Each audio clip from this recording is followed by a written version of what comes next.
The word is sugar, meaning a sweet crystalline substance used to sweeten food and drinks.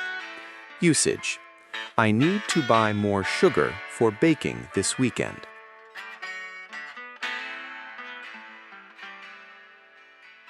The word is second, meaning a unit of time equal to 1/60th of a minute. Usage: I will be ready to leave in just a second.